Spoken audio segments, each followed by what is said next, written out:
Hey, it's Francis Lamb, host of The Splendid Table. Every week on our show, we talk about food and cooking and the meanings of food and cooking. We talk with the most interesting people in food about their techniques, their culture, and everything in between. Whether it's about how fried chicken took over the world or how Instagram changes the way people are actually eating.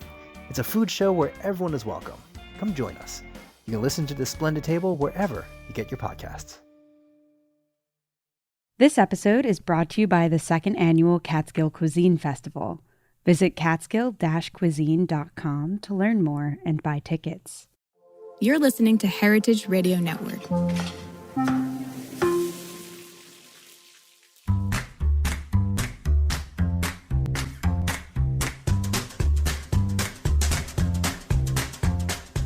I'm Allison Kane, and welcome to In the Sauce, a podcast about building consumer brands from the ground up. I love doing this show because I get to interview everyone from production gurus to marketing and social media mavens, anyone who can guide me on this crazy journey. This is the story of building Haven's Kitchen sauces, but it's also the story of every growing brand because we're all in the sauce. Today, I'm talking to Miles Soboroff, co-founder of Zabs, the Daddle Pepper hot sauce company that's won over heat lovers across the U.S. After 5 years working in CPG sales, Miles teamed up with two good friends to turn his enthusiasm for this special chili pepper into a hot sauce business that now has distribution at, wait for it, Central Market, Wegmans, Fresh Market, Callustians, we'll talk about that, Erewhon, Sprouts, Harmons, and more. Hi, Miles. Hey, Allie. Thank you so much for having me, and thank you for what you do. I've learned so much from listening to your show for many, many hours. Oh, that's so nice. Yeah, I've learned so much too. It's fun because I feel like there are these sort of like, I always talk about it like writing a research paper. Like when I was writing research papers in my era, like what we would do is we would write a different fact on a index card, like a white index card. This was, I had to take my floppy to the Kinko's basically in Durham. And so I would write everything on an index card, and on the back of the index card, I would write the source. And then at the end of my research, I would have basically like 400 index cards. And then I got to do this really fun, like culling. And so I would start putting them, each fact or each little piece of information, like into its own pile. And then I would start to sort out like, okay, what's the topic sentence of this pile? And like, does this make sense in it? And then no, yes. And it was like this, that's how my brain started working. I don't know if it worked that way before the index cards or if that's why I enjoyed it so much. But that's kind of how I feel about this podcast. Like everything you say is basically one index card. And what's starting to happen over 235 of them is that there are these themes and these like buckets and these sort of truths that start to like pop up. And then there's the occasional like total random thing that I'm like, I don't know what to do with that. Like we'll put it over to the side. But anyway, thank you. Well, I appreciate it. I have been able to recall some of your index cards in my dealings with Zabs. So I'm learning as I go for sure. Well, awesome. That was a very long way of explaining, thank you. Okay. So I didn't send you a draft ahead of time. I think you're one of the first people I haven't sent a draft to ahead of time. I'm honored. I'm not sure why, other than I felt like you could handle it. And I don't, I don't feel like you need sort of me to be like, you're not nervous about this. But partly also because it would have been a little embarrassing, I think, to send you a draft with how I want to open this, which is I am a little jealous. And I'm a little jealous about the brand, the vibe, something about the way that you have the message carrying through. and I don't usually lead with that. I led with that with Justin from Bachans too, because I have to admit I am a little jealous As of you that should. as well. Me too. As I should be. Too. But I don't know. I want to know if it's all intentional or if there's something that you're doing that I'm picking up on as a consumer or as like someone who's just like attuned to this, or if you're like, wow, I've never heard that. Geez, thanks. Like, I have a feeling there's like real intention, and I just want to understand it a little bit, you know? Yeah, well, thank you. That's amazing. Do not hear that every day, so it's very nice. And I think the answer is kind of yes and no. Yes, in terms of we're very, very intentional about the very, very small number of things we feel like we can control. And then we are very open-minded and flexible and observant about what happens from there. So intentional for sure in the look and feel and the taste of the product. You know, those are the things that we felt like we had to get right. We always say, you know, we're in the preference business. I've, again, listened to this podcast a million times, and there are people doing a lot more breakthrough type of stuff than we are, you know, that deliver on different health attributes or other promises. And Zapp's does not. We make hot sauce. Yes, we use a rare chili pepper that's pretty different in the competitive landscape, but it's still hot sauce. And at the end of the day, we think people are going to choose it because it tastes really good and it makes you feel a certain way.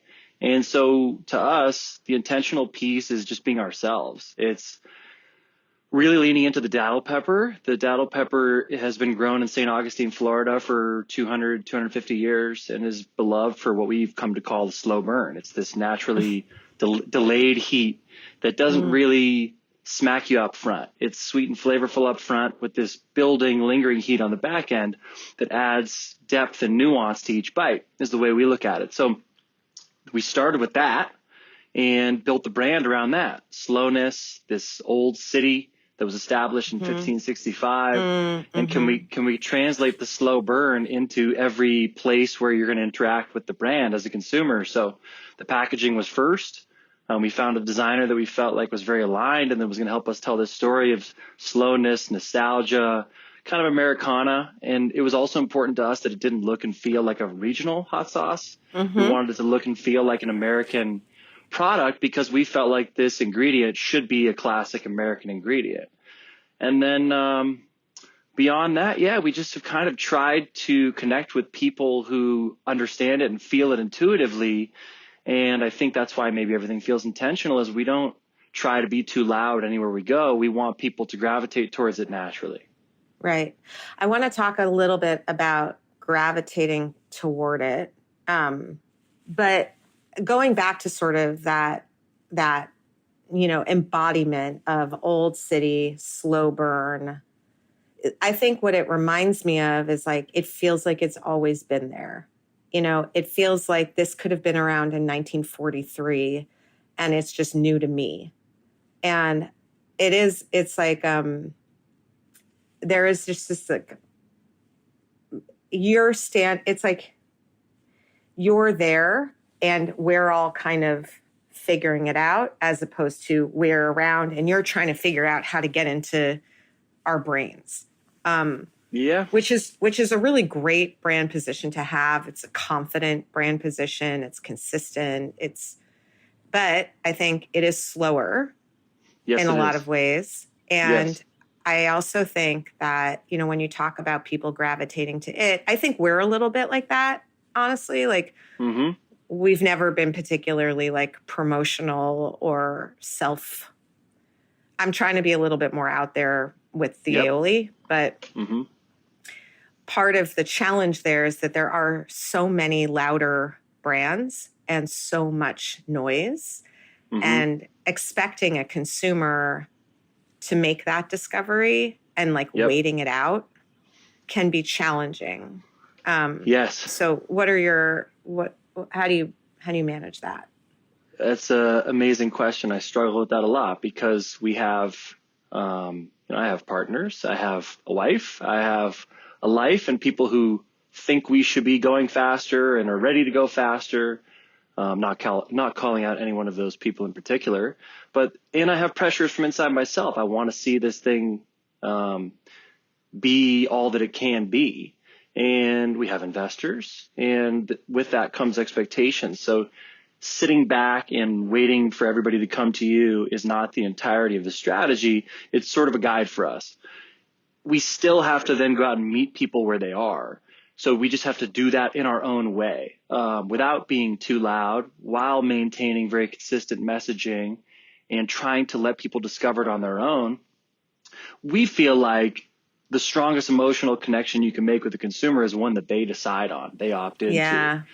And so we really want to maintain that, but toe the line and still have to get out there. So for us, that has meant meeting them in their actual lives. So we work with quite a few restaurants. Food service has been a really important channel for us in the early days of our business to get people to discover it there. So instead of trying to be discovered in the grocery store by spending a lot of money on promotions and popping off the shelf. And granted, as you now know, we are in the center of the store in a pretty sleepy part of the store. So it's a challenge to get eyeballs there.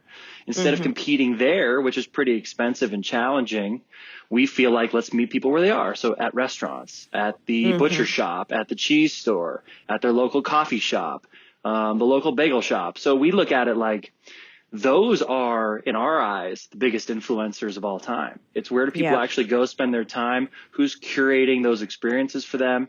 And can we have the local chef choose Zabs and tell you about it? Can we have your local butcher choose Zabs and tell you about it? And so that's how we have sort of towed that line of being aggressive, but still maintaining, sort of being true to our voice and what we think is like a humble position in the world. So if that's the strategy, I mean, part of the challenge with that is like every individual butcher, every individual coffee shop, it's resource intensive for boots on the ground people to make those connections. Now, again, they're deeper, they're more real. There's nothing like having people advocate for your brand, but like with our chimichurri, for example, I've gone into every butcher that I can in Whole Foods, right? We're usually either across the way or a little bit around. And I'm like, you sell this in your store. It is around the corner. And oftentimes a lot of the butchers are like, yeah, I'm telling people to go. That's the only one I would recommend. They love it. But sometimes they're like, I had no idea this was in the store. It's hard to guarantee and it's hard to manage for sure. Yeah. And then it's like, okay, so I feel really good if I get the one guy from Scarsdale bought in. But then the thought immediately behind that is, there are 500 of these. Like, how are we going to do that? So I know food service is like, your pump is so cool. It's so beautiful. And it does make so much sense to be where people are.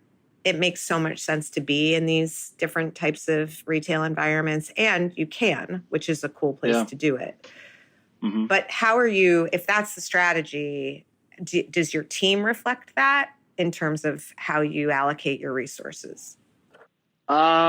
Yeah, we're a very small team. So it's myself and one woman who's a food service manager that just joined our team in January, who happens to be the daughter of our daddle pepper farmer. So double awesome. Love that. But she's amazing. And she also knows she has the same level of enthusiasm. Yeah, she has the same enthusiasm around this chili pepper that I do, even more so. So that's also very intentional, and she's fantastic. But we're a very small team, and it is very personal. And I mean, I'll qualify all this by saying this. I'm not saying this is the way. I'm saying this way works for us, and it's been slow. I mean, we are still pretty small in the grand scheme of things as a business, and that poses its own challenges. But it's the way that we've decided to approach it specific to our category, because we feel like in order to break into sort of the top 5, as we like to call it, like the staples of the hot sauce category, it's a long uphill battle, and you need to surpass thousands, tens of thousands of brands who are doing it on a regional or even mom and pop sort of scale. And so for us, we're willing to be more patient. That doesn't necessarily work in every category. For us, we think it does. We still drive ourselves crazy with this level of slowness from time to time.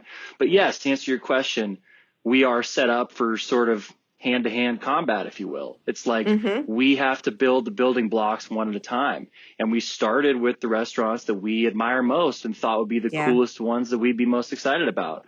The diners that we love, Superiority Burger in New York is an interesting. Superiority Burger is actually a really interesting example because he's an example of how it starts to slowly spiral up, whereby Chef Brooks found Zab's in a store in Los Angeles on a trip to LA, and he reached out to us. So that was actually validation of the strategy, meaning we spent a lot of time going door to door, building those relationships, managing them ourselves, trying to pick places that we knew sort of influenced each other, like creating these tight ecosystems, if you will. So like if we knew that this butcher follows that butcher on Instagram, we get into this butcher and then we post it on Instagram, then hopefully they see it, then we can reach out to them, tell a little bit of a better story. So it's just these very slow building blocks that allow you to tell a better and better story each time out. Yeah, last week I had on the Burlap and Barrel guys, and I referenced actually Soom Tahini too, because, I think coming out of COVID, we're getting back into recognizing, again, maybe not the celebrity chef thing that was going on in like 2012 to 2018-ish, but we are getting back to there are authorities on things. Whether, even in food media, for example, right? Like if everyone's a critic, everyone's a recipe developer, then, okay, maybe that's in response to the gatekeeping. But now we're getting to, there are these curators on social media. There are these experts. Like we're starting to read Substacks because we want not just the world's opinion, but we want the people who we value's opinion. And Brooks is a really good example of someone who carries a lot of, that sort of like equity in terms of, what he represents and what he says. And that's how Soom built their business too. Like it was these chefs who would say, I get my tahini from here. And this is why. As opposed to her going out and getting like 1 million Instagram followers trying to teach them how to use tahini. Yep. So it does feel like it's like coming back, which is kind of cool because it's a big part of the business if you're in food, I mean, you want to partner with these folks. Yeah. To me, we sort of arrived at this strategy not because we're so smart. I don't think we are. I think it was out of complete necessity. We thought grocery is going to be too competitive and too expensive. Digital, Truff did a phenomenal job of building their brand, digitally native, sort of heyday of Instagram ads. And I don't really think we're that good at that. I can speak for myself. I know I'm not that social media savvy to be able to do it all on social media. So for us, I thought, I still think restaurants are sort of the last frontier of in-person experience that you have to do in person. And people still get together with their friends. It's a very emotional experience. It's a very memorable experience as compared to a transactional experience that comes with being served an ad or shopping in the grocery store at times. So we just arrived on this out of necessity, in my opinion. And also, again, we're in a unique category where hot sauce is native to the restaurant environment. What other category can you have your product in all of its glory sitting on the table for someone to sample on their own and spin it around, read about it, go on your website, go on your social media, and have this moment where they are meeting it in the middle where they want to. So that's why. And I do think of chefs as the ultimate curators and tastemakers in the food world. As well as, there are home cooks that are doing incredible stuff on social media, and we try to sort of gift and seed some product to them lightly, and we're trying to figure out how to build community around that. But the chef thing just sort of seemed natural to us, to be honest. Yeah.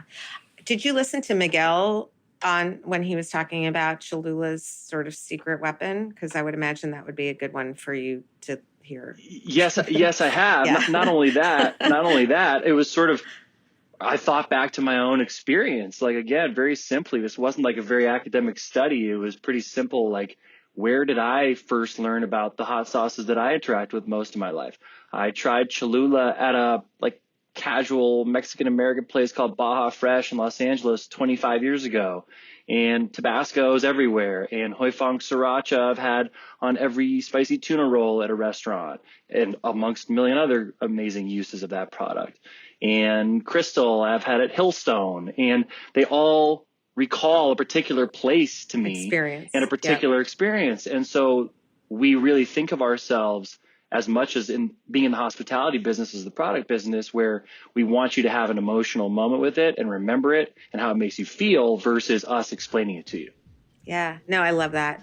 Okay, we're going to take a little break and we're going to come back and talk about channels and supply chain. Oh my. Gather your friends and family at the second annual Catskill Cuisine Festival, presented by the Sullivan Catskills Visitors Association, Bethel Woods Center for the Arts, and Resorts World Catskills. Mark your calendars for a flavor-packed weekend from May 10th to May 12th. Experience the fusion of phenomenal food and electrifying entertainment.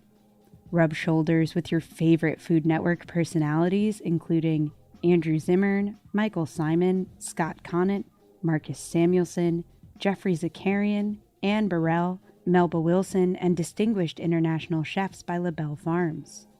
Kick off the festivities with Friday's star-studded golf tournament and evening reception. Saturday heats up with free tastings, thrilling live demos, music, and family activities, culminating with a gourmet dinner hosted by celebrity chefs. And on Sunday, celebrate Mother's Day with a special celebrity-curated brunch. Tickets for this celebration are selling like hotcakes. Visit catskill-cuisine.com to grab your pass for this unforgettable weekend in the picturesque Catskills. See you there. I'm back with Miles Soberoff, co-founder and CEO of Zabs. So one thing about the datil pepper, datil. Mm-hmm. All right. Amazing. Supply chain. So one of the things we've talked about on this podcast, as I'm sure you've heard, is that if you can try to use ingredients that are more readily available, or where you have multiple suppliers in case there's a drought or a flood, or, you know, someone sells the farm. Tell me. I imagine that it's not that broadly available. And so I'm just kind of curious about, you know. Yes, this is something that surely keeps us up at night, and I'm sure investors and other stakeholders as well. But again, sort of similar answer to my other stuff. We sort of backed into this. We fell in love with the chili pepper first, and then we had to figure it out. So we didn't set out to start a business and say, what's going to be the easiest pepper that we can access at the local grocery store if, you know, things go sideways. We thought about the fact that this chili pepper is so delicious, and its story has not been broadly told outside of St. Augustine, Florida, where it is celebrated. But I had the good fortune, I think, of being an outsider and not being from there, and falling in love with it, sharing with friends and seeing their reaction to this chili pepper. And so out of necessity, again, I realized I got to figure out a way to make this accessible to more people and celebrate this chili pepper that's endangered. You know, it's at risk of going extinct if more people don't actually make an effort to grow it. Right. So on one hand, yes, it causes us a lot of challenges. We are constrained by that. So we can only grow so fast. So back to your question about patience in terms of the go-to-market strategy, that's part of it. Is we can only scale this up as fast as we can grow the chili peppers. And there are not a lot of farmers in that area growing them at any kind of industrial scale. And my business partner and co-founder and best friend, PJ, has done a really good job of working with local farmers, and now primarily with one farmer who I mentioned his daughter is part of our team now. He's done an incredible job of growing the chili peppers to our specifications, using best organic practices, and increasing the yield year over year since we started doing this at farmers markets, and building shaded areas, building greenhouses. And so for us, it's just a matter of time and money to be able to scale it up. So Yeah. by going slow and building demand and knowing what retailers are going to be coming on board or what restaurants are going to be coming on board a little bit ahead of time, we have to give him, call it 6-8 months notice of what we expect to need in the following year. Right. And Right. he can sort of scale up the operation a little bit to meet us there. So it takes time. It is a little bit scary, but that is exactly why we're doing it, is because it hasn't been done. So it's a Right. double-edged sword, but we are prepared to Those are the most take fun on. swords. Yeah, Those swords it are makes the it best interesting. swords. And by the way, They we definitely keep make it talking interesting. about like slow and whatnot. You're in a lot of freaking stores. I mean, this is not like a small list, We're I pretty mean, small. I mean, maybe it's the other double-edged sword of listening to your show too much, where I'm hearing, Burlap and Barrel, they're behemoths. All these people I listen to all the time are doing so much cool stuff that I'm so inspired by. Bachans, I mean, that's a brand that I just think is so yeah, he's ridiculously just, cool. that's not even, we're, Yeah. none of us. I mean, he's the lightning in a bottle. It's fine. Totally. I came to terms with it a while ago. I'm like, I'm so happy for him. I'm happy for them. I'm also a human, so I'm a little jelly, Yes. and Yes, that's me too. okay. And I'm just Me going to too. name it. It's fine. Me too. We're allowed to be. And Me he's too, a but- wonderful, wonderful guy. So we're all Makes me even happier to root Exactly. for him, which I do, and I eat a lot of that product, and as do I eat a lot of yours. But we're in 1,500 doors maybe in total between restaurants and retailers, and so it maybe feels, I mean, that is a lot. If when we set out to think that our product is in one place in New York, I would have lost my mind and thought that was the coolest thing ever. So 1,500 doors Right. is very cool, but in the grand scheme of things, it's still very small. We barely scratched the surface, but we've just, again, been very intentional about creating what we call ecosystems. It's like, Yeah. can we meet the same person in multiple places in their life, at their coffee shop, at their favorite bagel shop, at their favorite general store, and then eventually at their grocery store. So they think we're everywhere, but we're Right. really not. We're just in the places that we really wanted to be early on. We're very, very fortunate that it has resonated in those places. Well, one thing I will tell you is when I was out in LA, I went out to LA like 10 days before Expo West because my daughter lives there. And I mean, why not be in LA if I can be? And I was doing a bunch of store visits and sort of the shoppy shop visits and the butcher visits and just getting a lay of the land with like the all day cafes. And the LA food scene is very different than New York. And it did feel like you were everywhere. I mean, I would say you and Jing and Fishwife. I'm like, is there a store where they are not? I mean, it was everywhere. And I think a lot of that, and tell me if I'm wrong, is facilitated by fare. A decent amount of it is, for sure, Yeah. especially on the retail side. Yes. But we've been doing this for 4 years since we started at the farmers market. So I didn't get on fare until probably a year and a half into it. So it was a lot of, and still is a lot of miles on my Volkswagen, just going from place to place. I grew up in Los Angeles too, so I have the advantage of that I sort of know the community, and I have one brother and 3 younger sisters. So they Oh share my gosh, information. you're one of 5? I'm one of 5. And so they're Do you always know that telling I me, have check this place 5? out. Oh, amazing. Oh, yes. Yeah. Of course I knew that. Yes, of course I knew But that. where are you in the birth order? Sorry, we'll just I'm the take second a second. oldest, older brother and 3 younger sisters. Yeah. Oh my gosh, your parents. But they Okay, are sorry. very Yeah. knowledgeable. They're all very cool and all do different things in life. And they are very nice to share with me. Hey, have you seen this place? You got to get Zabs in here. You got to go here. And so there's a lot of that in my life. And so I'm running around constantly, or reaching out on Instagram, or reaching out on email to the Right. places I want to be in. So before Fair, we had a decent base already, which I think once we got on to Fair, just kind of helped us stand out, I guess, at least amongst our category. And, to be alongside Jing and Becca Fishwife is, that's a huge honor. Love what they're doing too. Well, so if we can stay on Fair for a little bit, because I mean, I get it. Like, you've been boots on the ground, you've been running, cases of this to your favorite places and to all around, and building that like regional ubiquity, as they call it. And that's just like, very, I think most of the people that I've interviewed on here that have had real success, that is just what you have to do to get it started. it's like that's what creates that little nugget that grows into, a sprout that grows into a shoot that grows into a plant that starts to flower. And,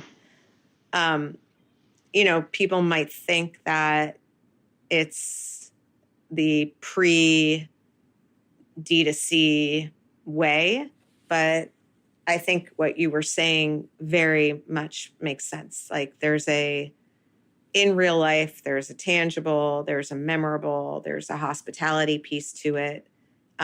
So all of that totally makes sense to me. The fair piece seems to be a way to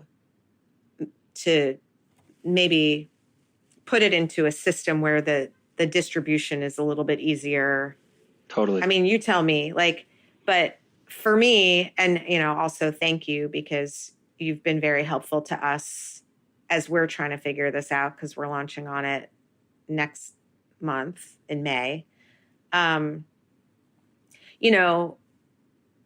I'd like to just talk a little bit about it, because I haven't really had a guest on to talk too much about it, but I think that there are 750,000 retailers on there. They're not all going to be the right fit for you. You might not go into a spa store, for example, but a lot of them will be. And I think that, as I now realize, I had a Shopee Shop before it was a Shopee Shop at the cooking school. And I was too small to, of course, make a UNFI order. I was too small to make a DSD order. And so it was really hard for some brands to connect with me. And I think Faire has really solved that. There's definitely some pricing stuff. It is another thing to manage. But I would just like to hear sort of your overarching thoughts for founders who are on there and it's not going great, or planning to go on there, and how to kind of maximize it. I think it's a great tool. We have used it, I think, to the best of our ability. Maybe not. We haven't done a lot of we haven't utilized their email tools as much as I think we should to stay in front of customers. But again, it's sort of not our style, especially in our category. The frequencies are not that high where we want to be bugging them once a week or once a month. Our customers are ordering more like once every couple of months, once a quarter. Some higher volume stores more. But I think Faire has been fantastic, and it's a great tool for us to just be there and hopefully overperform in a small set of places that I don't really know if this is how it works, but I think probably climb a little higher in the algorithm where shops are looking for a hot sauce or products to fill up their shelves. And hopefully we are shown a little bit higher than most because we've gotten good reviews. So we treat it like anything else. Again, overdo it on service. If we get an order from a place, we're usually going to reach out to them through Faire and send them a message and just say thank you. And here's our, if you have any issues, let us know. And we're really excited to work with you. I looked up your place on Instagram. It looks amazing. To whatever extent we can start to build a relationship there. We've used the same tools we've used in real life. And I know that's not super scalable. If you're Fishwife, you're probably getting about 749,000 out of the 750,000 retailers are ordering your stuff on a given day. But I'm just joking. But we're not like spa. that. I don't know that the spa is selling. That's the only one. Yeah. That's the only one that was left off the list. But we try to approach it the same way. And, we participate in things they let us participate in. There's not a whole heck of a lot you can do other than email. Right. I wish we could be more proactive. The only other thing that we really try and do to drive more business to Faire is reach out to people off of Faire and assume that a lot of them now have it. So reaching out on Instagram, reaching out by email or on their contact of their website and saying, hey, your place looks awesome. We love what you do. We're on there. And if you want to try a sample, we're happy to send you some. Here's what we do.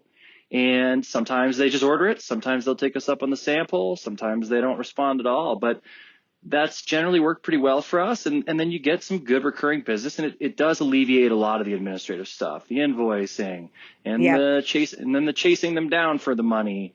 And then there's a lot of administrative stuff.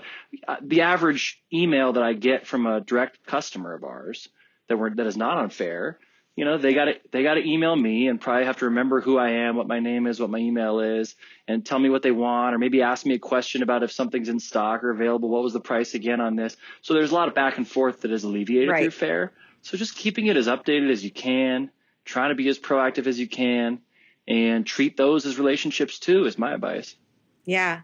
Pricing. Can you help me a little bit? Because I remember, so when I had a retail shop, basically if I spent $2 on something, it was on the shelf for $4.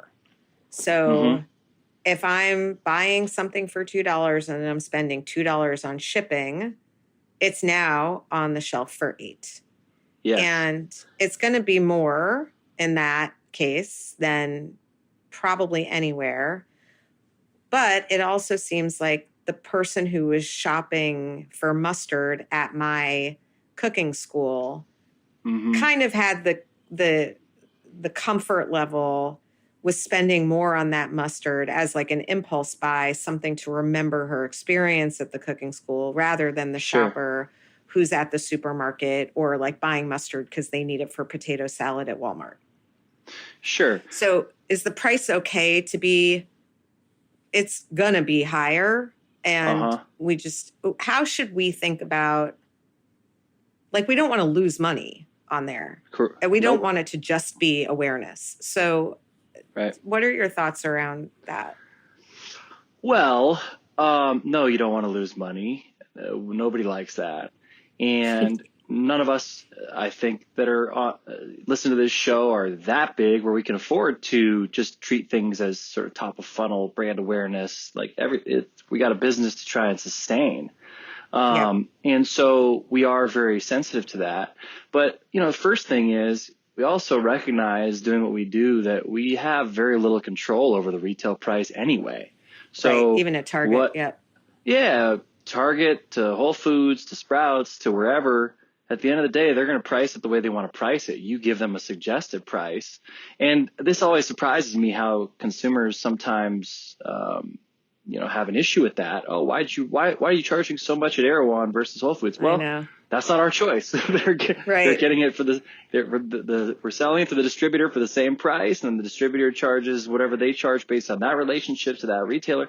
So there's a lot of factors in there that makes it confusing. But the way we look at it to try and simplify it is trying to balance everybody's interests, which is we need to make a healthy gross margin.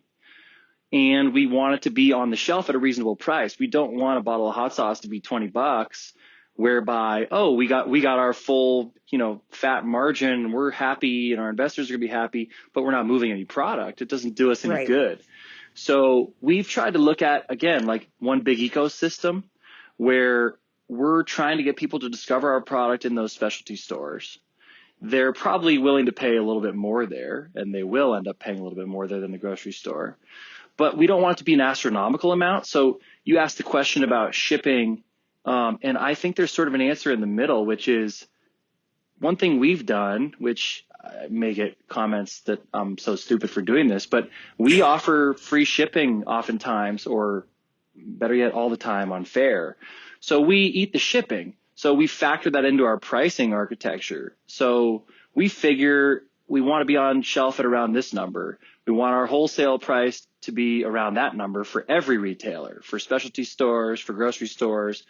We want to sell to the distributor for one price. And then we know the distributor's got to eat too. So we've already factored that, and you got to get it to the distributor. So there's freight. So we figured there's freight, there's a distributor, there's all these people along the chain that Bites need of the to apple. eat. Yep. Yeah, they're all getting their bites of the apple anyway.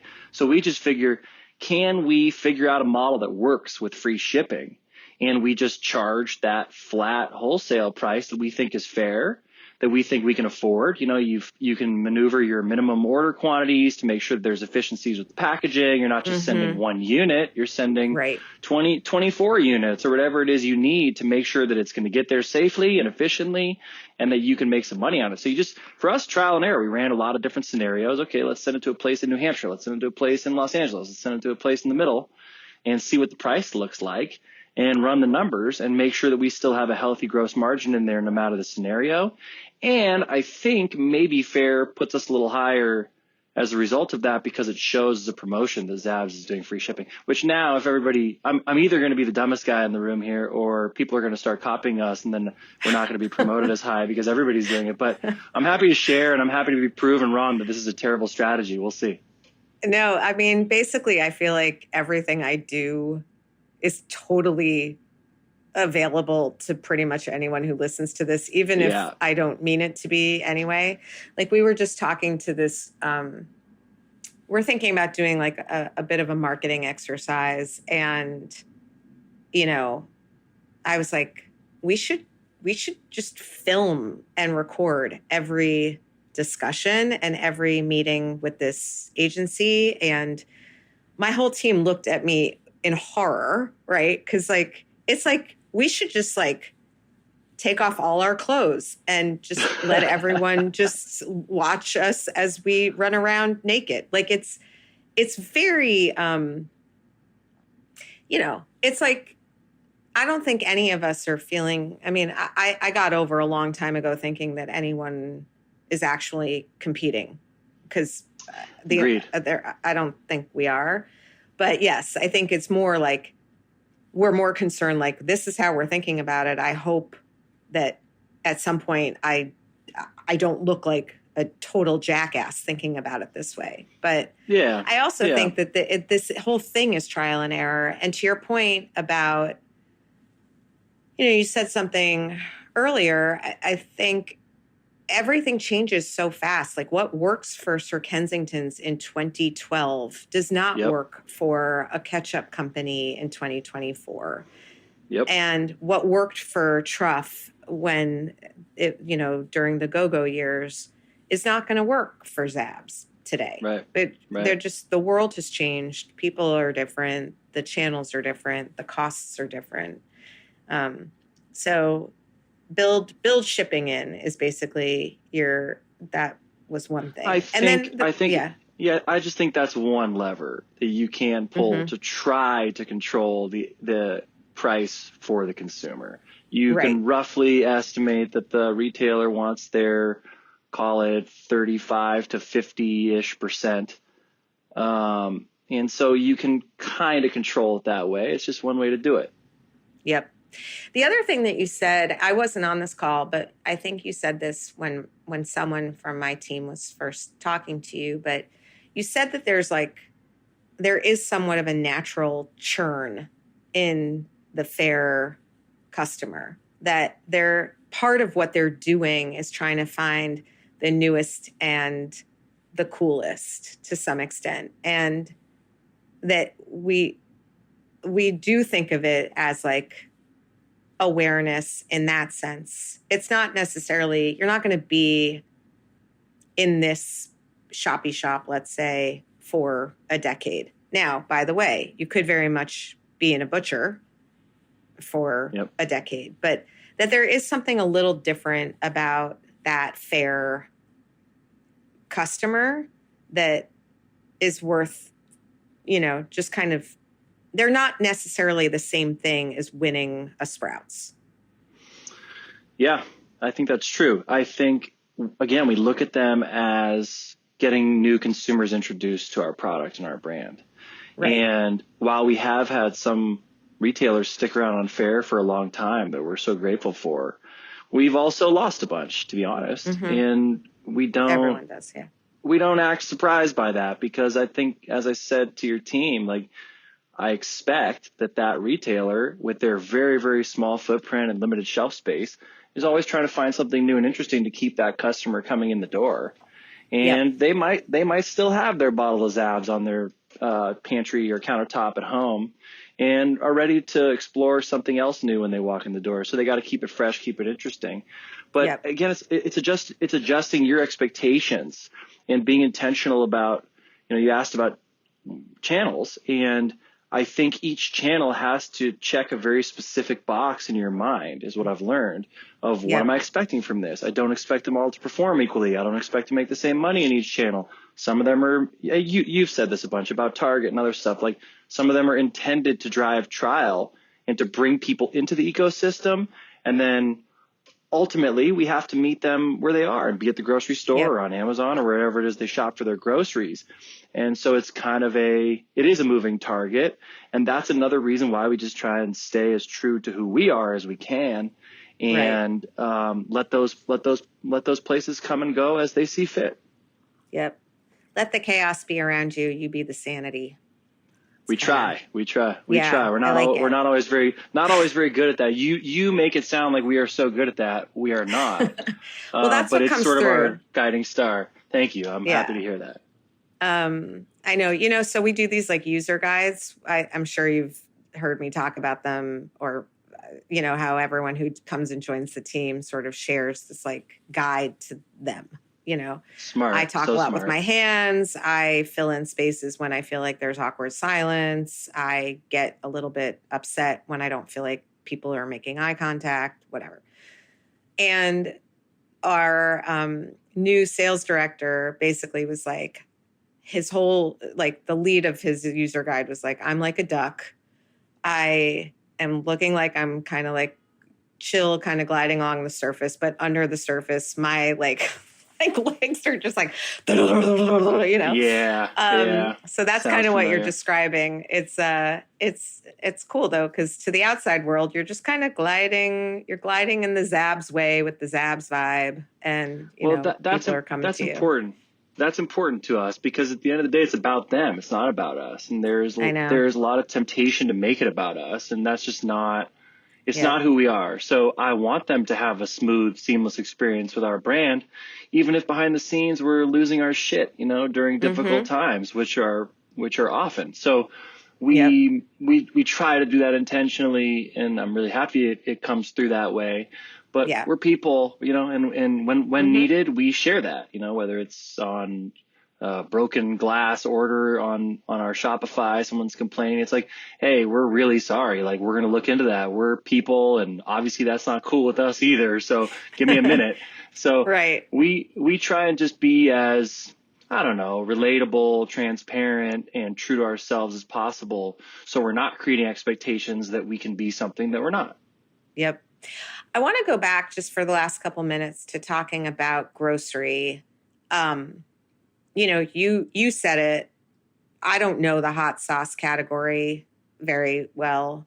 I know that there is a lot of hot sauce. And I think what you said about making sure that you are not regional, but that you feel kind of national that was a really interesting point to me. But,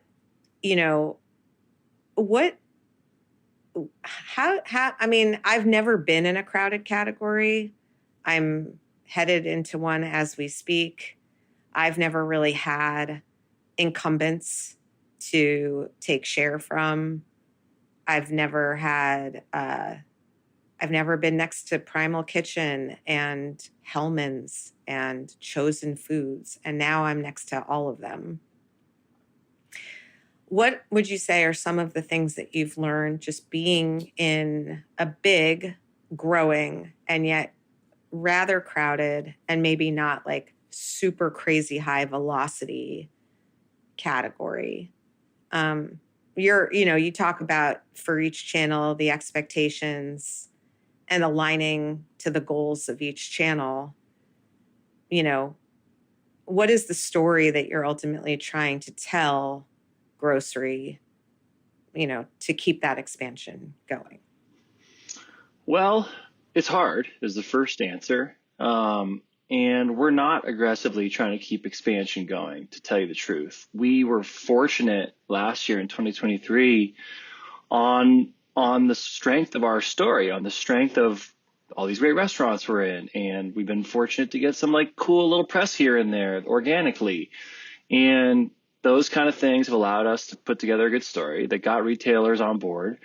And our focus now is on executing in those retailers, because we've learned the hard way very quickly that when you're in the middle of the store where 99% of the people that enter that store on a given day don't go down that aisle, or certainly don't notice our brand, it leaves a lot to be desired in terms of pulling product off the shelf. So we're up against stiff competition, better established competition, and cheaper price competition. So my first thing is like just sort of obvious. Go spend time in the store and stare at the shelf and get to know who your neighbors are. Like, who are you up against? What's the competitive landscape look like price wise? I spent a lot of time looking at bottles of Cholula and Tabasco and Truff. And like, I'll tell you, I want to be right between Tabasco and Truff to whatever extent I can impact that. So when you go talk to the buyer, when you go talk to the grocery manager, you try and tell that. I mean, again, you don't have that much control, but you try, because Truff is really expensive, sort of a luxury priced hot sauce, which helps the consumer's eye not be so shocked when they see something that's 15, 20% more expensive than Tabasco, sort of Old Faithful. So that's where we want to be. We want your eye to go somewhere familiar, and then have a moment where you say, ooh, but that's also new and different, interesting. Let me take another look at this. Yeah, it feels premium, but not break the bank premium.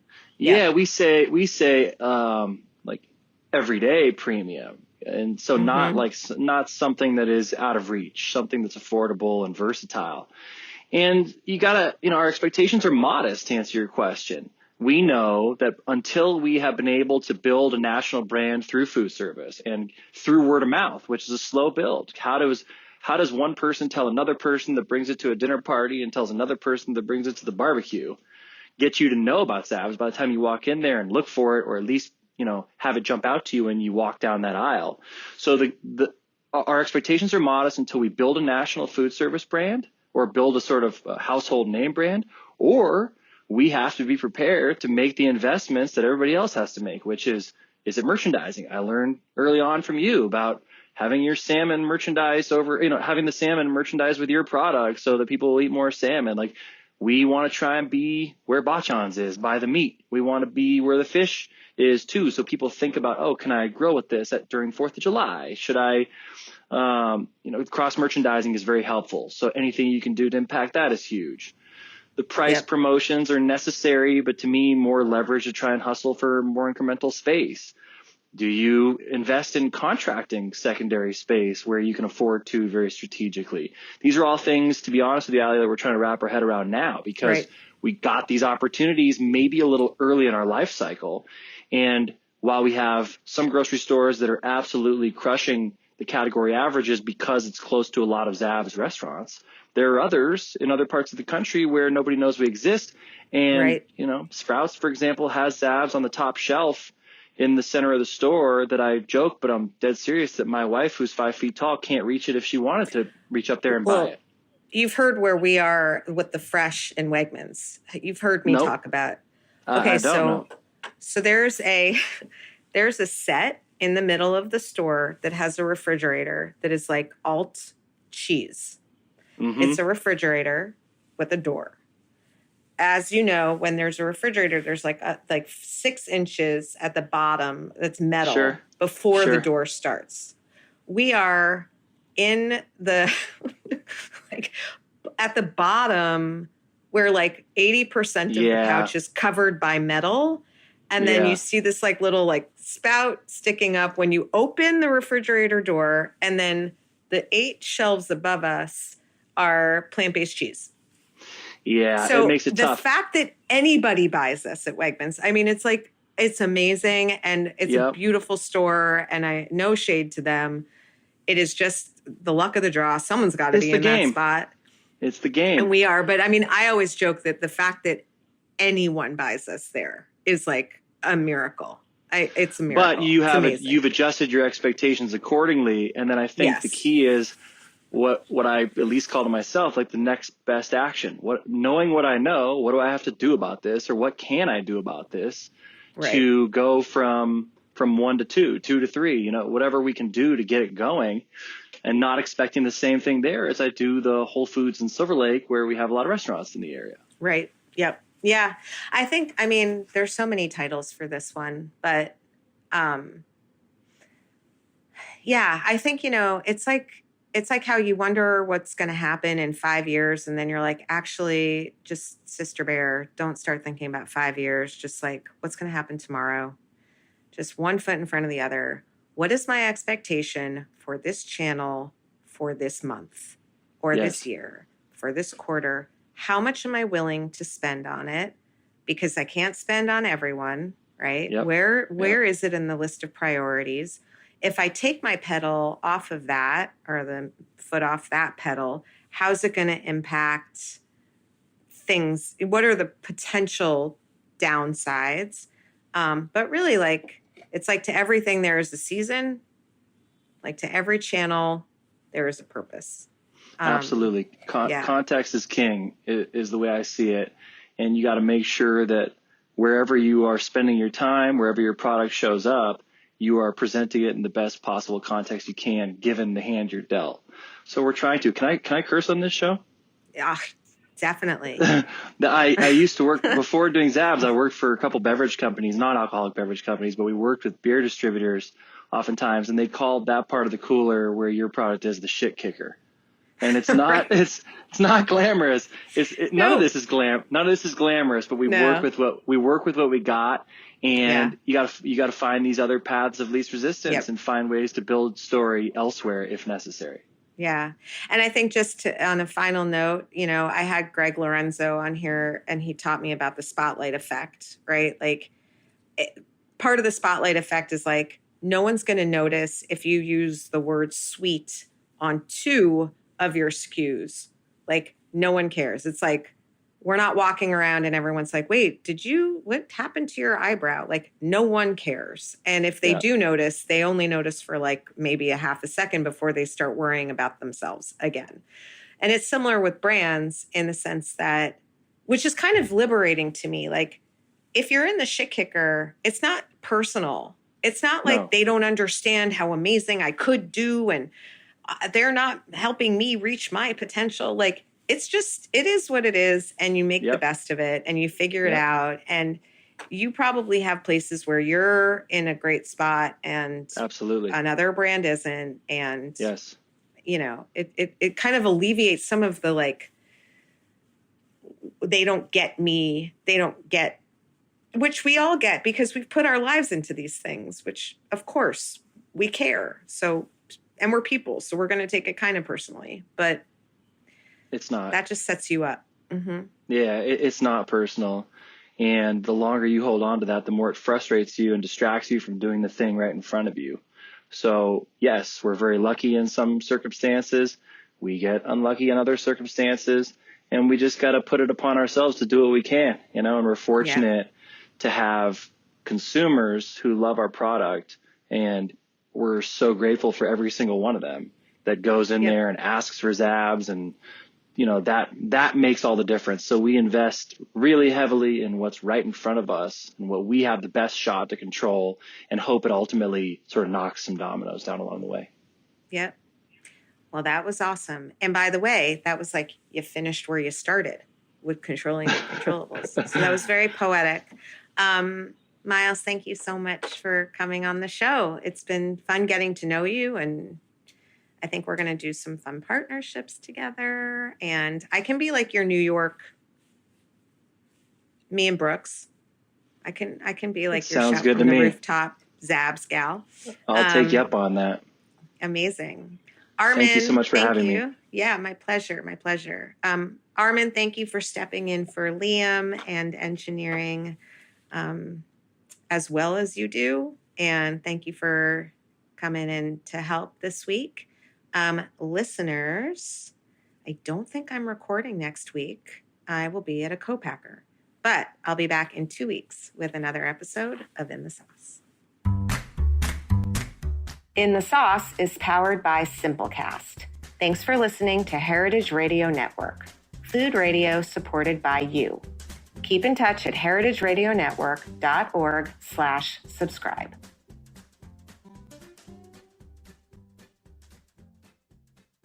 Hey everybody, I'm Nick Latham. And I'm Leah Bottoма. And we're the hosts of Were You Raised by Wolves? Each week we try to make the world a kinder, nicer place. Well, that's the idea, at least. I mean, we try. Have you ever wondered what to do if you're ghosted? Or what to do when a friend asks you to borrow money? Or the proper way to eat Cheetos? You know, the big questions. So please find Were You Raised by Wolves wherever you listen.